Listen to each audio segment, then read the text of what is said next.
Hello friends, welcome to Saindan. It's Sunday morning. Morning எழுந்திரிச்சோன்னே நான் வந்து கொஞ்சமாக தான் பால் இருந்தது. ஸோ தமிழ் சேந்தனுக்கு மட்டும் ஹார்லிக்ஸ் போட்டு கொடுத்துட்டு நானும் ருத்ர சேந்தனும் கருப்பட்டி காஃபி போட்டு குடிச்சிக்கிட்டோம். காஃபி குடித்த கையோட சரி மார்னிங் பிரேக்ஃபாஸ்ட்டே செஞ்சிடலான்னு சொல்லிட்டு சப்பாத்தி ரெடி பண்ணிகிட்டு இருக்கிறேன். ஏன்னா ருத்ரசேந்தனுக்கு சப்பாத்தினா ரொம்ப ரொம்ப பிடிக்கும். ஸோ மார்னிங் நம்ம செஞ்சு வச்சுட்டோன்னா அவன் மார்னிங் ஆஃப்டர்நூன் நைட்டுன்னு அப்பப்போ சப்பாத்தி எடுத்து சாப்பிட்டுக்கிட்டே இருப்பான்.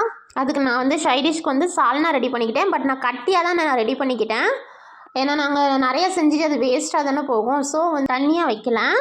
சால்னா செய்கிறதுக்கு நான் ஒரு ஸ்டவ் ஆன் பண்ணிக்கிட்டேன். ஒரு பாத்திரத்தை வச்சுட்டு ஆயில் ஊற்றிட்டு ஒரு 4-5 சின்ன வெங்காயம், ஒரு தக்காளி, கொஞ்சமாக மிளகு, பெருஞ்சீரகம், ஜீரகம், அப்புறமா புதினா, தேங்காய், பொரிகடலை இதெல்லாம் போட்டு வறுத்து ஆற வச்சு நான் கிரைண்ட் பண்ணி எடுத்துக்கிட்டேன். நான் இன்றைக்கி பிளெயின் சால்னா தான் ரெடி பண்ணிகிட்டு இருக்கிறேன். இதில் நீங்கள் உருளைக்கிழங்கு கூட நீங்கள் ஆட் பண்ணிக்கலாம். பட்டை கிராம்பு நான் ஆட் பண்ணிக்கிட்டேன். அதே கடாயில் நான் ஆயில் இருந்ததில்ல, அதுலேயே நான் ஒரு பெரிய வெங்காயத்தை சின்ன சின்னதாக கட் பண்ணி அதில் வதக்கிக்கிட்டேன். நம்ம அரைச்சி வச்சுருக்க இந்த பேஸ்ட் அதில் ஆட் பண்ணிக்கிட்டேன். அதே மாதிரி நம்ம சப்பாத்திக்கு மாவு பிசையும் போது நான் வந்து ஃபஸ்ட்டே கரெக்டாக அதுக்கு தேவையான ஃப்ளோரும் and salt, oil and water எடுத்துப்பேன். சப்போஸ் எக்ஸஸ் ஆயிடுச்சு, தண்ணி ஏதாவது எக்ஸஸ் ஆகிடுச்சு அப்படின்னா தான் நான் எக்ஸஸாக மாவு ஆட் பண்ணிப்பேன். பட் எனக்கு நான் அப்படி ஆட் பண்ணுறது பிடிக்காது. நான் அதனால் கொஞ்சம் கேர்ஃபுல்லாகவே நான் ஃபஸ்ட்டே கரெக்டாக தான் மாவு பிசைவேன். அப்போ தான் எனக்கு வந்து சாஃப்டாக கிடச்ச மாதிரி இருக்கும். சப்போஸ் தண்ணி ஆயிடுச்சு அப்படின்னா நம்ம ஆட் பண்ணிக்கிட்டே இருப்போம். பட் ஆனால் அது வந்து கரெக்டான கன்சிஸ்டன்சி நமக்கு கிடைக்காது. அப்புறம் ஏதோ சப்பாத்தியை போட்டு எடுக்கணுமேனு சொல்லிட்டு நம்ம போட்டு எடுப்போம்.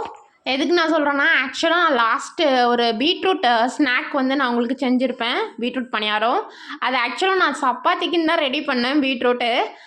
பட் தண்ணி வந்து எக்ஸஸ் ஆகிடுச்சு. நான் ஆக்சுவலாக அதுக்கப்புறம் கொஞ்சம் மாவு ஆட் பண்ணேன். ஆனாலும் எனக்கு அது கரெக்டாகவே வரல. ஸோ நான் அப்புறமா அதை நம்ம பணியாரமாக சுட்டு எடுத்துக்கலாம் அப்படின்னு சொல்லிட்டு நான் அதை வந்து பணியாரமாக சுட்டு எடுத்து கொடுத்துட்டேன். சாப்பிட்டாங்க பசங்க, ரொம்ப டேஸ்ட்டாக தான் இருந்தது.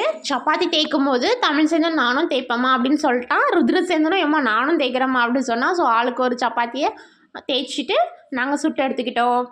மார்னிங் பிரேக்ஃபாஸ்ட் எங்களுக்கு இன்றைக்கி சப்பாத்தி சாஃப்டாக கிடச்சிது. நாங்கள் நல்லா சாப்பிட்டோம். சேந்தனா சப்ஸ்கிரைப் பண்ணிடுங்க ஃப்ரெண்ட்ஸ். லைக் பட்டனை ப்ரெஸ் பண்ணிடுங்க friends. Okay, tata, bye bye.